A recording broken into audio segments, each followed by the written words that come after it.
तैयारी definitely differ करती है, क्योंकि इसका जो प्रीलिम्स आता है थोड़ा फैक्ट बेस आता है, थोड़ा सा हरियाणा जीके भी इसमें आती है, और इसमें जो सीसेट होता है उसके मार्क्स लगते थे। ये चीज अब चेंज हो चुकी है, शायद अब सीसेट के मार्क्स नहीं लगेंगे, बट मेरे टाइम पे लगे थे। तो मैंने सर 10-15 दिन पहले एक गोयला क्लासेस है चंडीगढ़ में, उसकी टेस्ट सीरीज लगाई थी, और मैंने 10-15 दिन सर खूब टेस्ट दिए। मार्च 31 को अगर पेपर था तो 15 दिन। अब उसको मैं यूपीएससी के लिए शायद नेगेटिव हो गया था कि बिल्कुल तैयारी छूट गई थी, बट आपको मैनेज करना पड़ेगा अगर आप 2 पेपर दे रहे हैं तो सर वो जो टेस्ट सीरीज थी काफी हेल्प हुई, क्योंकि आप टेस्ट सीरीज लगाते हैं ना तो वो पूरा बैकग्राउंड कि पिछले 3-4 साल में क्या सवाल आए तो उनसे रिलेटेड सवाल इसमें वो देते हैं, तो वो काफी हेल्पफुल होता है। नमस्कार दोस्तों, स्वागत है आपका गोयला क्लासेस में। आज हम बात करने वाले हैं मेंस डे के अंदर एक क्वेश्चन है जो कि रिसेंट जो एक्टिविटीज़ आपकी हो रही हैं क्लाइमेट चेंज को लेकर, उनके ऊपर ये क्वेश्चन है। क्लाइमेट चेंज एक काफ़ी इंपॉर्टेंट टॉपिक है, उसी के ऊपर आपके लिए क्वेश्चन लेके आए हैं। सवाल है आपका, Antarctic Weddell sea loses ice sea ice twice the size of the Spain, created by the strong winds associated with the storms and the unprecedented warm ocean condition. What are the implications of the climate change we will see in the 21st century? तो सवाल कुछ इस तरह से बनता है कि Antarctica के अंदर आपका एक वेडल सागर है, सी है छोटा सा। वहां पर क्या हो रहा है, स्पेन आपका एक कंट्री है यूरोप के अंदर, उसके साइज के जितना आइस शीट जो है या फिर आइस जो है वो मेल्ट हो गई है, वो अंटार्कटिका ने आपकी लूज कर दी है। अब इसके पीछे के जो रीजंस है वो है आपकी क्या है, जो स्टॉर्म्स आते हैं, तूफान आते हैं, या फिर जो आपकी अनप्रेसिडेंटेड वार्म ओशन कंडीशन जो बन रही है अंटार्कटिका में, जो गर्म जलधाराएं बह रही हैं, वो सब इसके रीजंस है जिसकी वजह से आइस शीट जो है वो पिघल रही है। हमें बात करनी है कि वो क्या इम्प्लीकेशंस है जो कि ये क्लाइमेट चेंज की वजह से हमें देखने को मिलेगी कब, 21st सेंचुरी के अंदर। तो 21वीं शताब्दी के अंदर ये जो रीजन है, जैसे कि एक रीजन तो हमने क्वेश्चन में डिस्कस कर लिया कि आइस शीट जो है वो मेल्ट करेगी, जिसकी वजह से जो आइस है वो मेल्ट हो जाएगी और जो ओशंस का लेवल है वो बढ़ेगा। तो पहली चीज तो हमने यहाँ पे पढ़ ली। अब ये रिसेंट एक्टिविटी थी जो हमें देखने को मिली है दिस ईयर में। उसके बाद बात करें तो 21st सेंचुरी में और क्या क्या इसकी इम्प्लीकेशंस हो सकती हैं जो हमें देखने को मिलेगी क्लाइमेट चेंज की वजह से।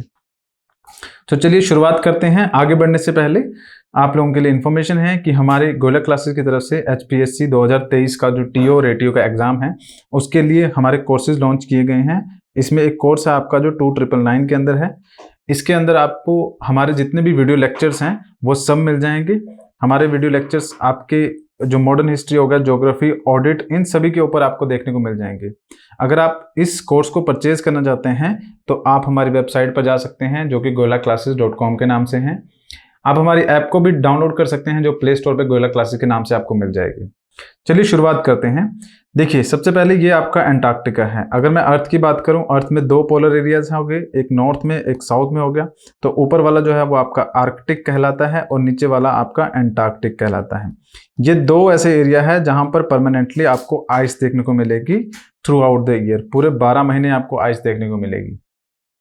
अब यहाँ पर आइस क्यों होती है उसका रीजन अलग है, क्योंकि अर्थ अपनी एक्सिस पे टिल्टेड है तो यहाँ पर सनलाइट जो है वो सीधी नहीं पड़ पाती है, जिसकी वजह से यहाँ पर आइस आपको देखने को मिलती है। खैर पॉइंट वो नहीं है, पॉइंट यहाँ पर ये है कि इस जगह में अंटार्कटिका, मतलब कि अर्थ के बिल्कुल सदर्न हेमिस्फीयर में यहाँ पर आपका अंटार्कटिका पड़ता है। तो यहाँ पर एक जगह है। अब इस सदर्न हेमिस्फीयर को आप इस इमेज के थ्रू समझिए कि ये आपका सदर्न हेमिस्फीयर हो गया अर्थ का। यहाँ पे अंटार्कटिका के पास यहाँ पे एक वेडल सी है, इसका नाम है वेडल सी। तो ये करंट अफेयर में भी पूछा जा सकता है क्वेश्चन। खैर वेडल सी है, यहाँ पर क्या हो रहा है, जो स्पेन है, स्पेन आपका यूरोपियन कंट्री है, उसके साइज की जो आइस शीट है वो मेल्ट कर गई, वैनिश कर गई। अब वो पूरी आइस जो थी वो कई सालों से, हजारों सालों से वहां पर ऑलरेडी इस्टेब्लिश थी या फिर ऑलरेडी वहां पर एक्यूमुलेट हो रही थी जो आपकी स्नो थी। अब रिसेंटली ये देखने को मिला है कि वो पूरी की पूरी शीट जो है वो मेल्ट कर गई, जिसकी वजह से क्या है, वहां पर जो अंटार्कटिका जो है, सदर्न सी जो है, उसके जो वाटर लेवल है वो राइज कर गया। ठीक है। अब ये हुआ क्यों, ये हुआ क्लाइमेट चेंज की वजह से। तो इंप्लीकेशंस की हम बात कर रहे थे, मैंने लोकेशन आपको बता दी। अब चलिए आगे आंसर देखते हैं हमारा। अब क्या लिखेंगे हम, climate change is having profound effect on the polar areas. ये हम क्यों स्पेसिफिकली पोलर एरिया के बारे में बात कर रहे हैं, क्योंकि ये जो करंट इवेंट देखने को मिल रही है, वेडल सी की बात करें, वो पोलर एरिया में ही देखने को मिल रही है। और अगर मैं आपको बताऊं तो क्लाइमेट चेंज का जो सबसे ज्यादा और सबसे मेजर जो इफेक्ट देखने को मिलेगा वो आपको पोलर एरियाज में ही देखने को मिलेगा। इसलिए हम पोलर एरियाज के बारे में बात कर रहे हैं, encompassing the Arctic and the Antarctic region. तो मेनली यही दो पोलर एरियाज हैं आपके नॉर्थ एंड साउथ पोल पे। तो एंटार्क्टिक और आर्कटिक रीजन में आपको ये क्लाइमेट चेंज का प्रोफाउंड इफेक्ट देखने को मिलेगा।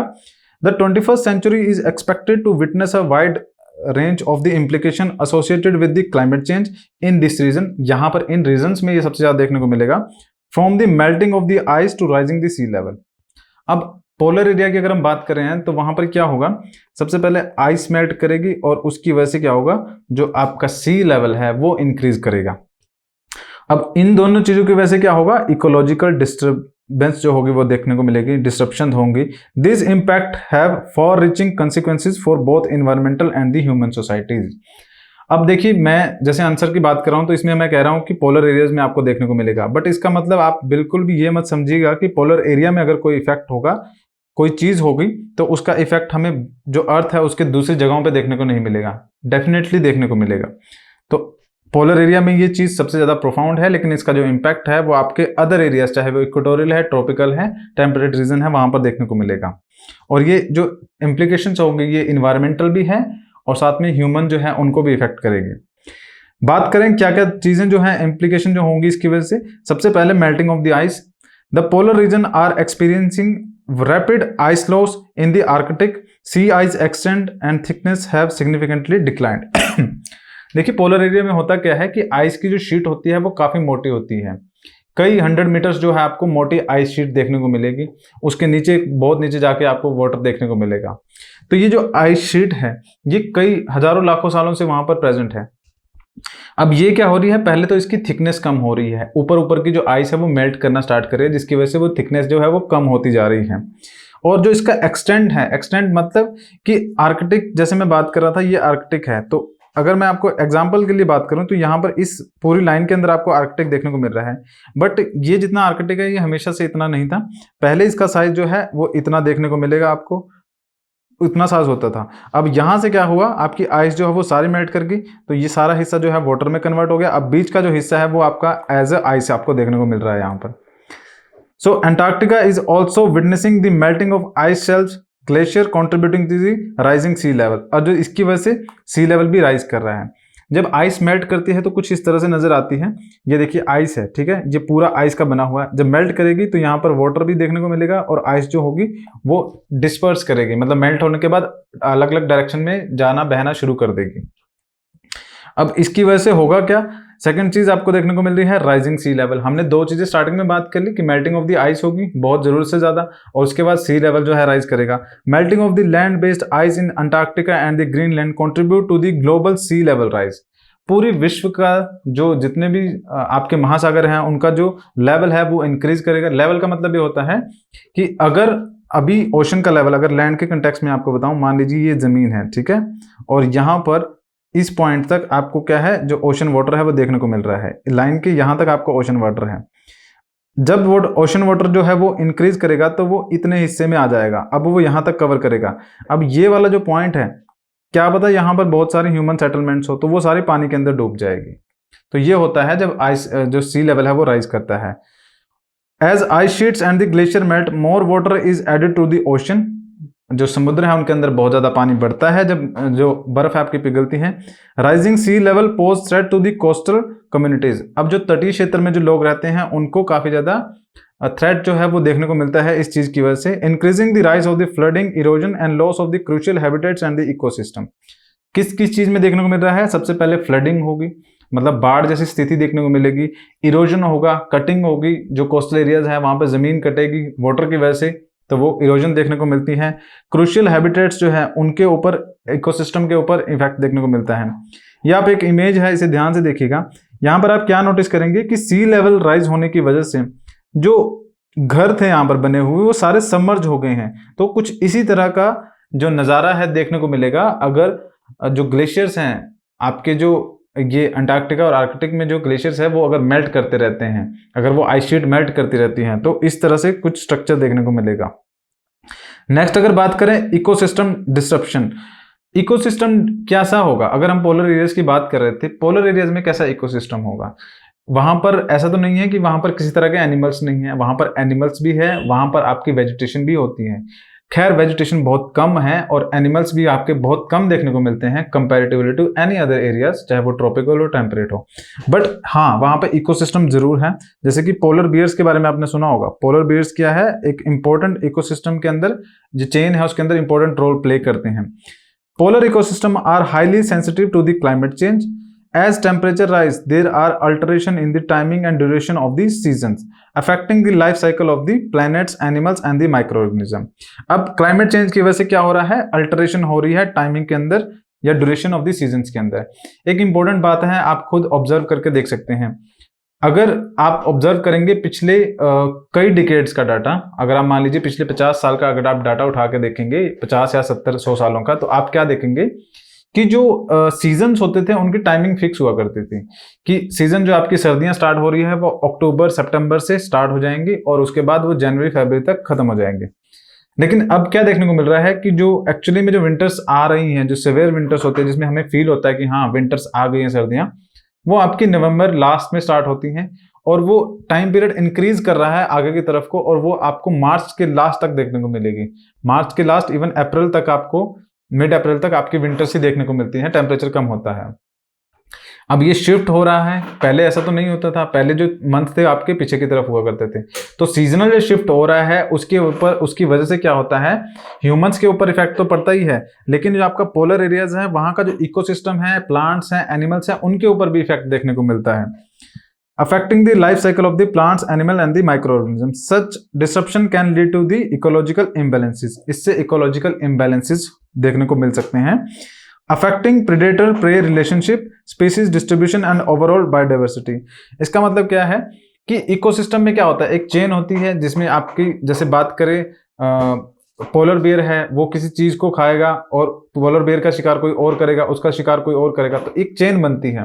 ये चेन डिस्टर्ब होती है आपकी जब आपका क्लाइमेट चेंज जो होता है। अगर इकोसिस्टम की बात करें तो ये आपका इकोसिस्टम बनता है कुछ इस तरह से जैसे कि आप देखेंगे जो फिश है उसको कौन खा रहा है, पोलर बियर खाएगा, और पोलर बियर को कौन खाएगा, यहाँ पर आपका जो भी लायन होगा या फिर आपका टाइगर होगा वो खाएगा, जहां पर आपका जो बियर है वो है। सो ये प्रॉपर एक इकोसिस्टम है। पोलर बियर आपका ये जो वेजिटेशन है इसको भी खाएगा, तो ये एक प्रॉपर इकोसिस्टम बनता है। इसके अंदर डिस्ट्रप्शन देखने को मिलती है क्लाइमेट चेंज की वजह से।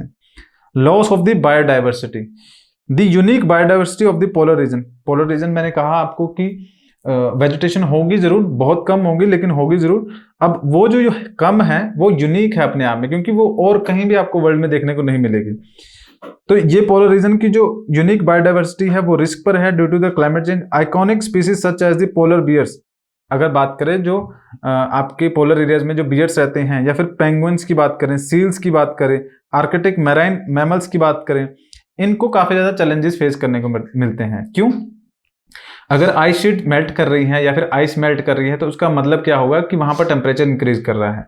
और टेम्परेचर इंक्रीज करने का मतलब क्या है कि वहां पर ऑलरेडी जो एनिमल्स रह रहे थे, वाइल्ड लाइफ जो वहां पर थी, वो तो उस टेम्परेचर के अकॉर्डिंगली नहीं थी जो अभी देखने को मिल रहा है, क्योंकि टेम्परेचर बढ़ रहा है। वो तो पहले के टेम्परेचर के अकॉर्डिंग थी ना, जहां पर टेम्परेचर कम हुआ करता था। अब अगर जो तापमान है पोलर एरियाज का वो बढ़ जाएगा तो ये स्पीसीज जो कि लो टेम्परेचर में सर्वाइव करती हैं वो उस टाइम पे सर्वाइव नहीं कर पाएंगी हाई टेम्परेचर में, तो बायोडाइवर्सिटी का लॉस हो जाएगा। मतलब कि ये जो स्पीसीज है ये थ्रेटनिंग की स्टेट पे आ जाएंगी और इनके हैबिटेट जो है वो चेंज हो जाएंगे, क्योंकि इन्हें उस जगह को छोड़कर जाना पड़ेगा। Adopting to these rapid changes can be difficult for the many species, potentially leading to the population decline and even extinction. अब ये जो जानवर है जरूरी नहीं है कि ये जो चेंज हो रहा है उसको अडॉप्ट कर ले, तो हो सकता है कि इसकी वजह से क्या है, एक्सटिंक्शन भी देखने को मिले, पॉपुलेशन डिक्रीज भी देखने को मिले। नेक्स्ट बात करते हैं परमाफ्रोस्ट थॉ।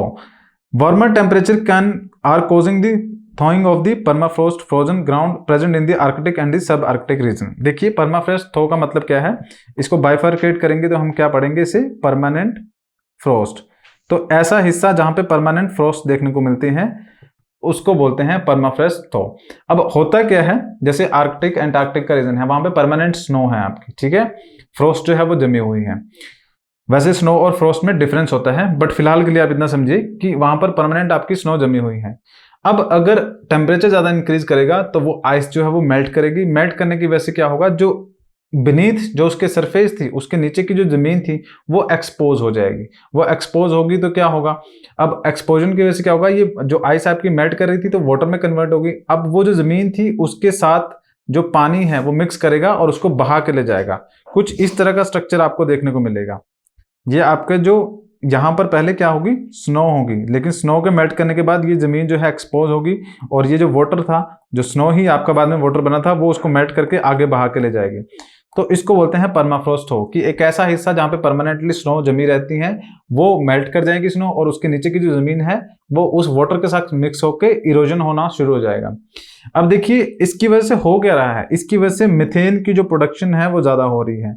मीथेन आपको कहाँ देखने को मिलती है, मार्शी एरिया में देखने को मिलती है, दलदली क्षेत्र में देखने को मिलती है। और दलदली क्षेत्र का मतलब क्या होता है, एक ऐसी जगह जहां पर जो पानी है बहुत ज्यादा अमाउंट में देखने को मिलता है, जो जमीन है, मिट्टी जो है वो बिल्कुल दलदल मतलब एकदम गाढ़ा जैसा होता है, कीचड़ जिसको बोलते हैं, वैसा कुछ देखने को मिलता है।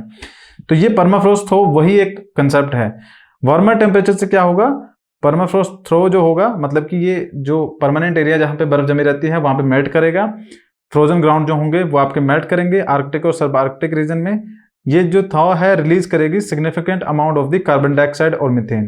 तो इसकी वजह से क्या होगा, कार्बन डाइऑक्साइड और मीथेन जो है वो रिलीज होंगी।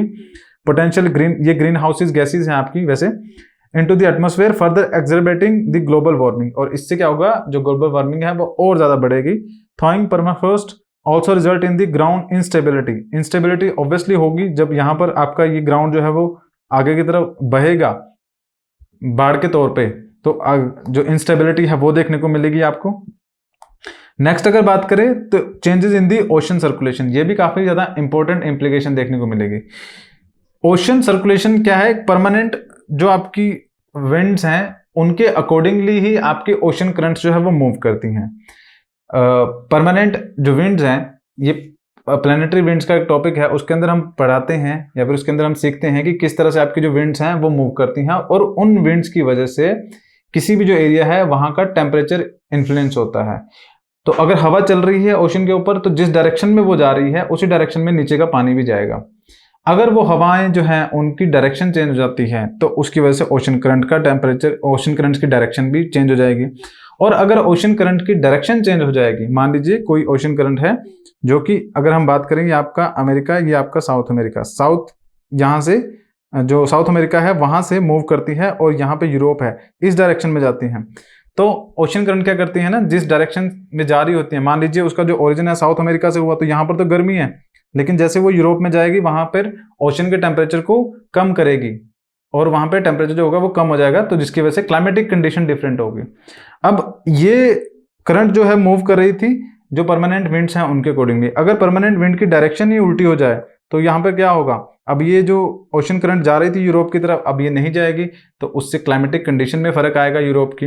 तो ओशन सर्कुलेशन इसलिए पॉइंट इंपॉर्टेंट है क्योंकि ओशन सर्कुलेशन जो होगी मतलब जो करंट्स जा रही हैं, वाटर मूव कर रहा है, उसकी वजह से क्या होता है, टेम्परेचर में चेंजेस देखने को मिलते हैं। Circulation pattern such as the Atlantic meridional overturning circulation altering the MOAC can influence region and the global pattern climatic pattern. ये क्या है, अटलांटिक मेरिडोनियल ओवरटर्निंग, ये एक सर्कुलेशन है, कुछ इस तरह से आपको देखने को मिलता है। ये सर्कुलेशन जो है आपका नीचे से चलता है अटलांटिक में और ऊपर जाकर जितने भी एरियाज हैं वहां के ओशन के टेम्परेचर को आपका इंक्रीज करता है। बट अगर ये उल्टा कर दिया जाए तो आपका जो यूरोप है वहां पर ओशन का वाटर जो होगा वो गर्म नहीं हो पाएगा विंटर्स के अंदर, और अगर नहीं होगा तो वहां पर सवेयर ठंड पड़ेगी, बहुत ही ज्यादा ठंड पड़ेगी और वहां पे एग्रीकल्चर भी पॉसिबल नहीं हो पाएगा। तो ओशन करंट कुछ इस तरह से इन्फ्लुएंस करती हैं। लास्ट में आप क्या लिख सकते हैं, Climate change in the polar areas bring numerous implications for the 21st century, from the melting of the ice, rising the sea level, to ecological disturbance, the loss of the biodiversity. The consequences of are far-reaching. These changes not only impact the environment but also the economic and social ramification. कि सिर्फ environment पे effect नहीं डालेंगे, social और economic जो perspective है उन पे भी इफेक्ट डालेंगे। Efforts to mitigate the greenhouse gases emission, adapt to the changing climate and protect the delicate ecosystem of the polar region are crucial for the minimizing the adverse effect।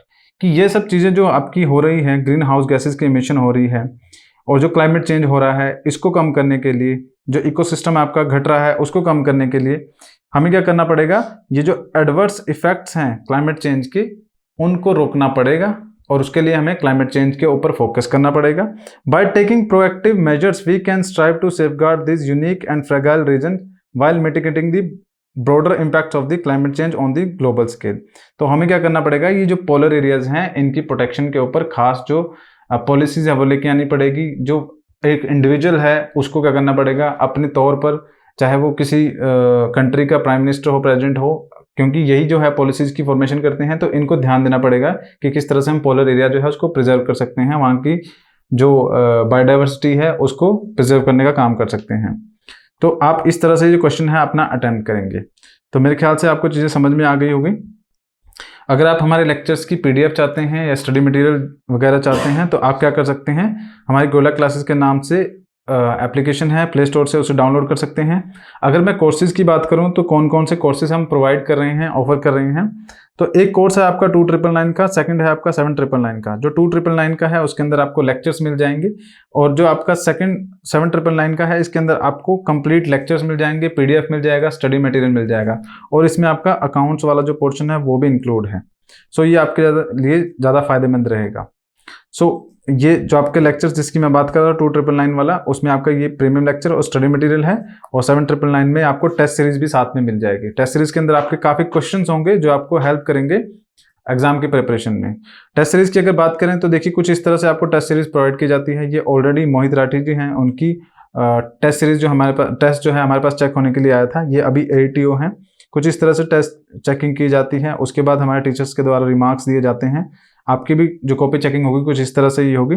सो आप इन courses को join कर सकते हैं, और ज़्यादा information के लिए आप हमारे टेलीग्राम चैनल को भी ज्वाइन कर सकते हैं जो कि HPSC TO 2023 के नाम से हैं। इस टेलीग्राम चैनल का जो लिंक है आपको डिस्क्रिप्शन में मिल जाएगा। किसी भी इन्फॉर्मेशन के लिए आप वहाँ पे कॉन्टैक्ट कर सकते हैं। तो आज के लेक्चर में फिलहाल इतना ही है। Thank you for joining us.